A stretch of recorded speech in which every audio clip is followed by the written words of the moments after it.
Morning, Sandra. Morning, Alan. How are you? Fine, yeah. Good, good. Let me see if Yeah, I've made you co-host, so just check. okay, let's see if I share.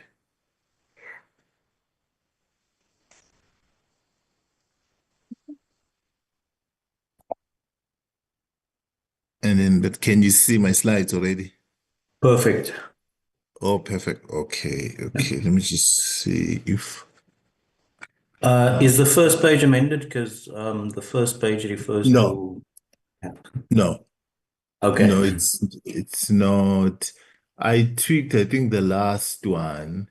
Let me Okay. just show you. Yeah, but yeah, I tweaked this one because I was trying to clarify that what does this amendment, what was in the TLAB, just to say um, the key issue was that we were trying to allow those ones who have reached the retirement age but haven't opted to retire to move their say their interest to another fund without incurring tax. So, but now you see, the thing is, if I've made such tweaks, I will also then have to submit again. So I felt, oh, maybe let me not do it, but I'll just maybe talk through it. But Okay. I'm gonna, yeah, maybe let me also share these slides as well with you just in case. But these ones are, it's the same one. It's just that it's that last part that I tweaked. Okay. Perfect. All right. Thanks. Okay. All right, there.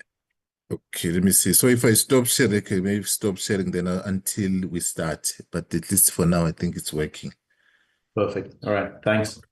All right, then. Okay. Okay, bye.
Recording in progress.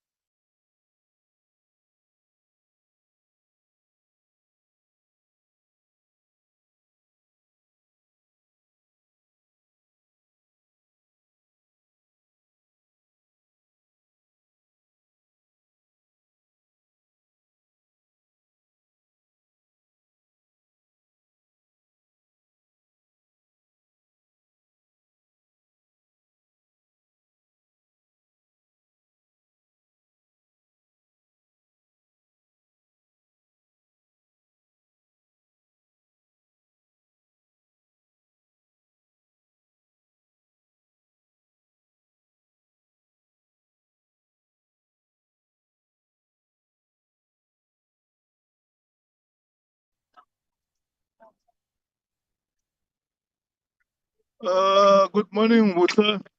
How many members have connected so far? Morning, Tati. We have 6 members on the platform. Okay, we will have to start with the meeting. Our colleagues from Treasury and SARS in the platform. Good morning, Chair. Yes, Treasury and SARS are on the platform. Okay.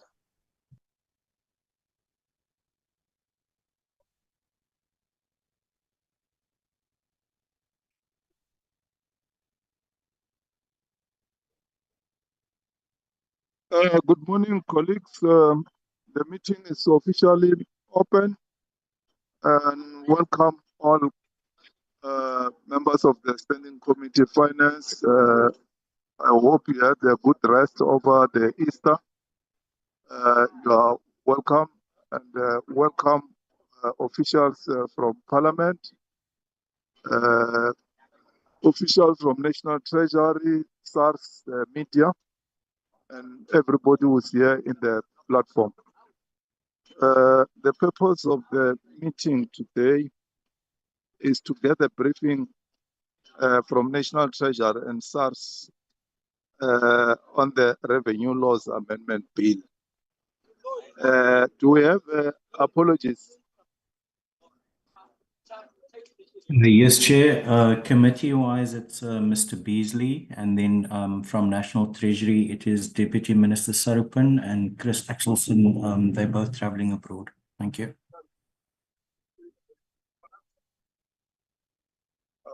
Okay. Those are the apologies. Honorable Squati, are you there? I will request you to share the second and third item. I'm attending to something here at home, but I'll remain Okay, connected.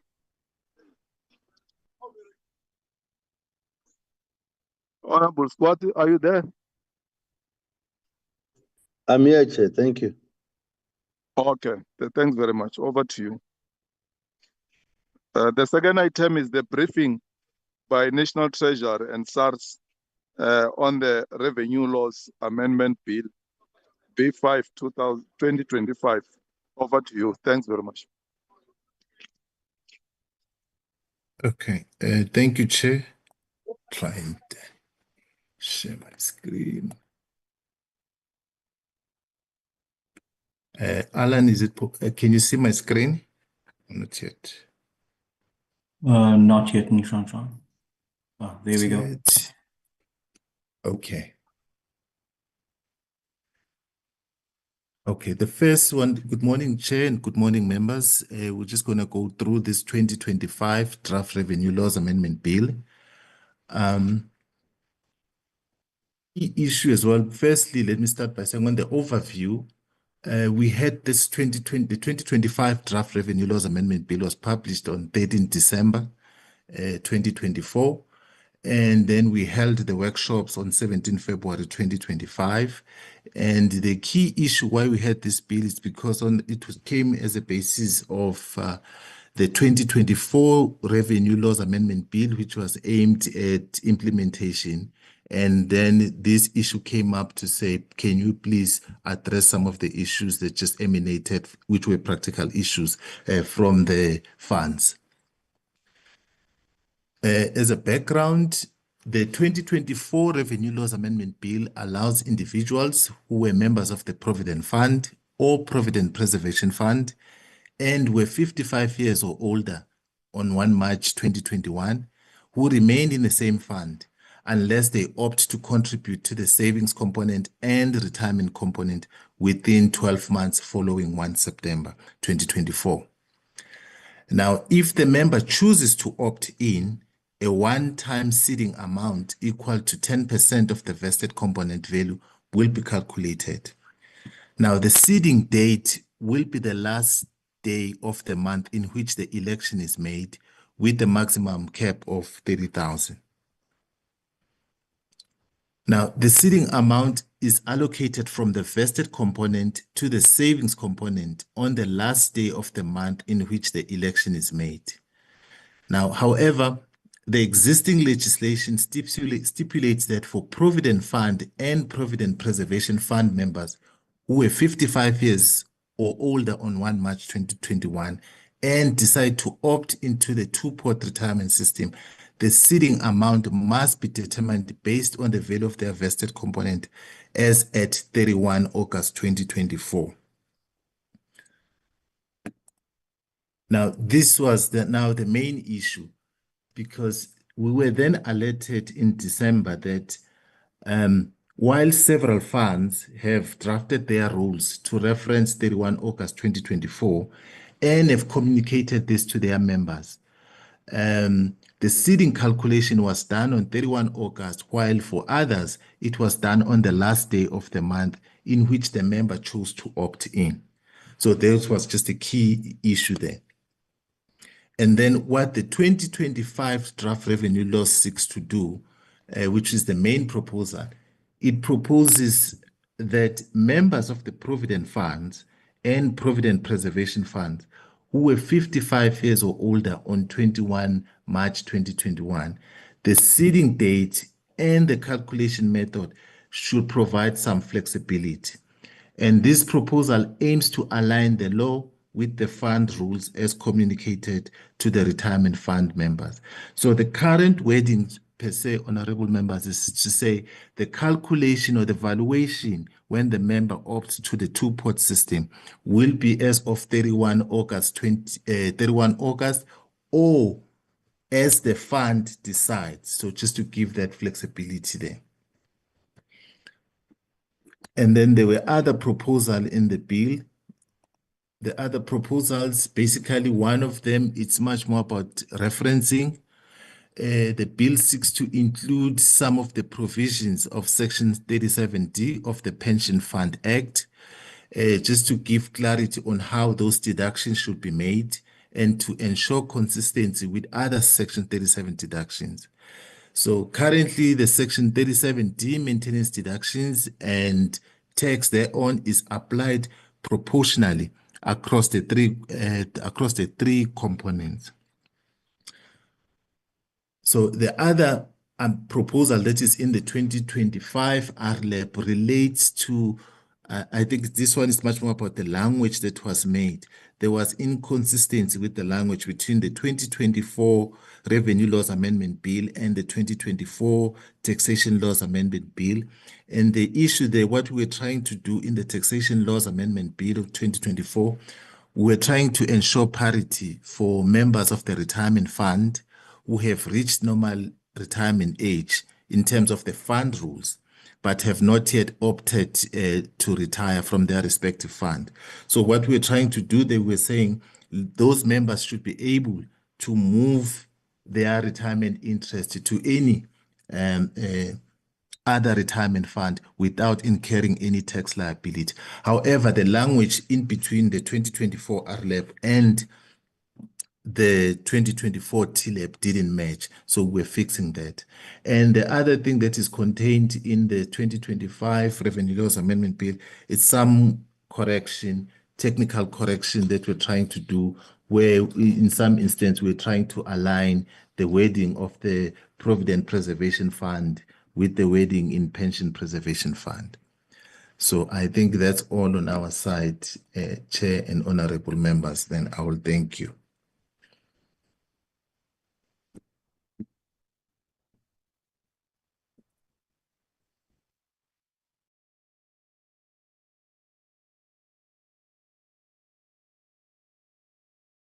Chair is still there. Dr. Mkachana, are you there?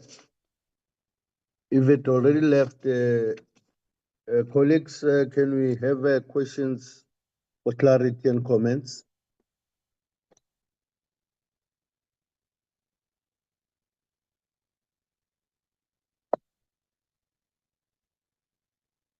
Colleagues, any questions for clarity and comments? Am I audible? Yes, Chair, you are audible. Yes, you are.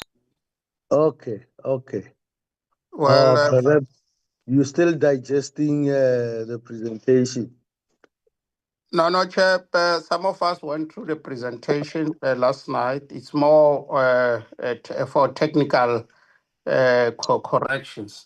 So I Okay, think the technical corrections have been proven to be relevant. Thank you. okay. Thank you, Honorable Van Rooyen. Colleagues, now that everyone is satisfied with the presentation and members have already had the opportunity to go through the presentation, it looks like we have come to the end of the meeting unless somebody from Treasury or SARS would want to comment after they've presented, but it doesn't look like it will be necessary. So may I therefore conclude that this meeting has come to its finality. Chair, And yes, my sincere apologies. My network has been failing me here. I've been Maotwe, trying to Honorable raise my hand. Maotwe. Honorable Maotwe. Yes. Thank you, Honorable Chair. Chair, we hear that National Treasury and the proposed amendment. But if you remember, Chair, there was a big issue about the tax, that our people get taxed more when they try to withdraw money through the two-pot system. That's one aspect. But the biggest problem for me was those companies that were deducting money from employees but not depositing that money. As a result, when employees want to go and withdraw money, they only learn here and there that actually your company has not been depositing money. And I don't hear National Treasury really coming very strongly on that to assist our fellow employees that they get deducted the money. Even those companies were known. I think in one of the meetings, Chair, the I don't know if it was the administrator or the pension fund administrator or which institution came to even give us the names of those companies, but Treasury is silent on it. And we're going to amend now, but that amendment is not resolving the biggest problem that our people are facing on a day-to-day. So I don't know how really National Treasury can keep quiet when their own stakeholders are being impacted like that, and they just continue as business as usual. I think National Treasury needs to address that, needs to come up with some regulations that will enforce companies to deposit that money, so that our employees are not jeopardized when they want to withdraw that money. I thank you, Chair. thank you, Honorable Maotwe. Actually, we have stated that to National Treasury and SARS, and we are still hoping that they are going to give us progress in terms of what is it that has been done. However, I'll allow them to actually respond to that. Thank you, Honorable Maotwe, for raising that. Can we get the National Treasury and SARS? Okay. No, thank you so much, Chair, and thank you for the question. I'll defer the text part to my colleague at SARS, Franz Tomasek, to respond a bit. On this other one that's in relation to companies that are not necessarily that we're deducting, and yet when the employees went to get some money, there was nothing. For me, I think it will be best to say can we come back to it, Chair? I will also contact my colleagues because I'm in the tax section, tax policy unit, and people who deals with tax and the financial sector part is another unit within the Treasury. I am aware, though, that there is some work from FSCA, but I cannot comment much other than to say, can I just commit and ask my colleagues for an update and then revert back to you on that one? Chair. Thanks. Thank you. That would be relevant, and I believe FSCA should, because we have given them some areas to work on, and we hope that that meeting should be able to clarify how far and what action is being taken. Yeah, can we then get SARS?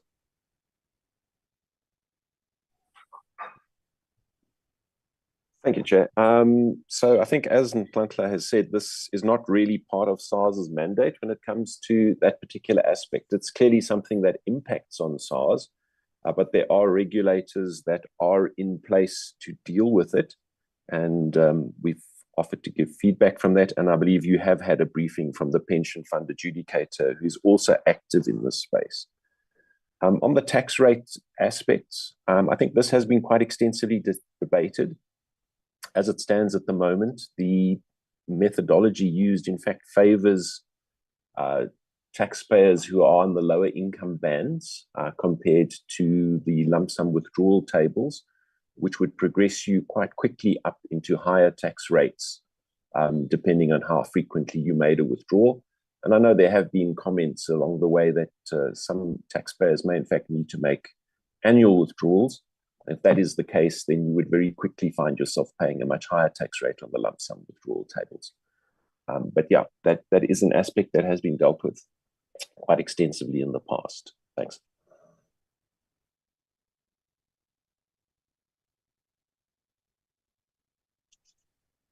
I don't really get the response unless other members do understand what SARS, Mr. Franz is saying. Can you put it in a simpler version in terms of what has been done? Because I think that was the request that the matter should be looked into, and what we are expecting is what is it that you have concluded on? You might have dealt with the matter, but how far are you in terms of dealing with it? Thanks, Chair. Quite correct, Chair. I was actually going to come in and utter your same sentiments. I think the response from National Treasury was a bit comforting, but from SARS, I didn't get at all. So thank you for that, Chair. So thank you, Chair. Firstly, I must say that the question of what tax rate should apply is something that is primarily a tax policy question. So perhaps it's that Treasury doesn't have the correct tax policy people with them today to speak to those issues. But just speaking it from a practical perspective, there are two ways you can tax a withdrawal from a pension fund. You have the old basis, which is the so-called lump sum retirement benefit basis, where you have a separate tax table. Or you have the basis that is used in the current legislation, where you have the income that is from the benefit, the withdrawal that you have made, which is added back into your normal taxable income. Now, each has pros and cons, but you must bear in mind that when you are dealing with lump sum withdrawals, the way it works is that it's a lifetime accumulation. So every time you make a withdrawal, you move up the table. So if you make a withdrawal, the first 27,500 Rand in your life is free of tax. Then from 27,500 to 726,000, it's taxed at 18%. Then from 726 to 1,089,000, it's 27%. And then from 1,089,000 Rand, it's 36%. So as you can see, as you can move quite quickly into the 18% bracket. On the other hand, if you are a taxpayer who is at the very margins of paying tax, you get it added back into your taxable income, you will probably be at the 18% rate for a very long time indeed, because it's on an annual basis. And that's why I say you can find yourself in a difficult position if you use the lump sum withdrawal tables. You'll also notice that the lump sum withdrawal tables maximum is 36%. So if you are a wealthy taxpayer who makes lots of withdrawals, the most tax you're ever going to pay is 36%. So if you have a situation where I can claim a deduction for my pension contributions at the marginal rate of 45%, but I only get taxed on withdrawals at 36%, you can see the immediate imbalance that occurs. And those are some of the factors that you need to consider when deciding which kind of mechanism you're going to use. And given that there are calls that people be allowed to make withdrawals on an annual basis, which the law provides for, you can very easily end up in a situation where people are getting a deduction at one tax rate and being taxed at a different tax rate. And that creates some undesirable incentives, particularly when you are dealing with wealthier taxpayers. But for the fundamental tax policy question, I'll have to defer to National Treasury. Mr. Thomas, I think perhaps colleagues, we can park the matter and SARS come back to it, because I think the explanation we're getting is in terms of how tax generally is determined. But in this case, there were issues in terms of the two-pot system where members, particularly some of the stakeholders from the labor unions, were raising issues in terms of a tax that was not agreed on in terms of the withdrawal for the two-pot system. And we extensively discussed this with SARS, and SARS said they will look into the matter, consider the matter, and come back to us. Now, the explanation that we're getting now is actually far from what the Honorable Mauto has actually asked. It's actually not really focused on that matter in terms of the two-pot system and the issues that were raised around that matter. So I think we will have to revert back to the initial that the SARS must still come back and properly give us a report in terms of what work has been done and what is it that they've done in that regard. Because it's a matter that has been raised by stakeholders, and SARS did promise that they will come back after proper consideration on the matter. Can we agree on that, colleagues? Agreed, Chair. All right, thank you. Colleagues, I think that was the last item on the agenda. And let me take this opportunity to thank members of the Standing Committee for their attendance and their participation, but also thank National Treasury and SARS for the presentation and the clarity, and hope that they'll still come back and further clarify the issues that have been raised in this meeting. Once again, thank you collectively, and the meeting is adjourned.